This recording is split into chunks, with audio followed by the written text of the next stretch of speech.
د طلاق مبارک یاد ساتي غوري د طلاق چې کم دینو په دی خو اکثر زمونږ مسلمانان ملکونه چې کم دي د خلک بدنامي چېرې مسلمانانو کې طلاق شرع سیوا ده خو تاسو ته یو عجیبه خبره وکړم چې غوري د ډېر خلکو ته د دې پته نشته که تاسو د دې په باره کې تحقیق وباسئ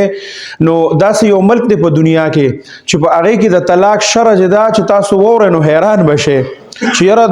داسې یو ملک چې په د هغې آبادي څومره ده تاسو ته پته ده د هغې آبادي صرف 1,04,25,000 دغه شان لږ بګ د هغې آبادي ده او په هغې کې تاسو د طلاق شرع واورئ یعنې که 100 ودونه چې په هغې کې کېږي که نه 100 ودونه نو صرف 8 ودونه په هغې کې کامیابیږي او په هغې کې د طلاق شرع چې ده نو هغه 92% ده 92% په هغې کې د طلاق شرع ده لکه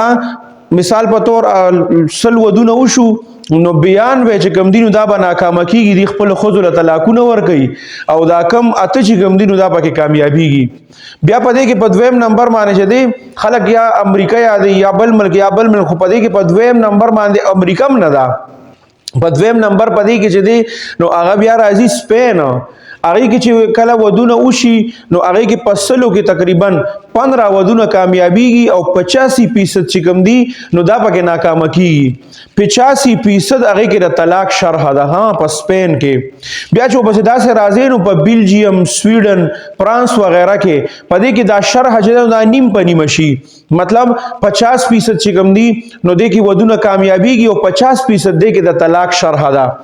او بیا په دې کې امریکا چې کوم ده یورپین دغه ممالک دا کوم چې زیات مشهور دي په دنیا کې نو د هغې شرح حیات ساتي د یورپین چې کوم امریکا ده هغې کې 45% چې کوم دی دا د طلاق شرح ده او 45% خلک چې کوم دي نو هغه خپلو ښځو ته طلاقونه ورکوي او بیا په دې کې چې دی نو زمونږ اسلامي ملکونه هغه ډېر زیات لاندې راځي او خاص طور پر چې بیا دا شرع پاکستان ته رارسي نو پاکستان ته چې راځي نو دا ډېره زیاته کمه شي اوس د مخکې ورځو کې اکثر زمونږ علما کرام په خپل منځ کې ناست نو هغې کې چا وی چې یاره دا شرح پاکستان کې 35% ته رسېدلې ده چا وی چې یاره دا 30% کې چلیږي نو هغې خپل رایه ورکولې خو لکه داسې پخه پته یې نه لګېده بهرحال بیا هم په پاکستان کې د طلاق شرح چې ده کې اضافه شوی ده په دې لږ وخت کې او زمونږ چې کوم خوا کې زمونږ پښتون ملک دی افغانستان دی نو په هغې کې د دې د شرح انتهایی کمه ده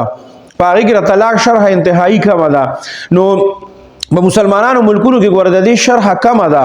او د طلاق شرح تاسو یاد ساتئ بیا درته وایم چې هغه ملک چې هغه پرتګال دی او د هغې آبادي چې کوم ده تقریبا 1,04,25,000 خوشه ده په هغې کې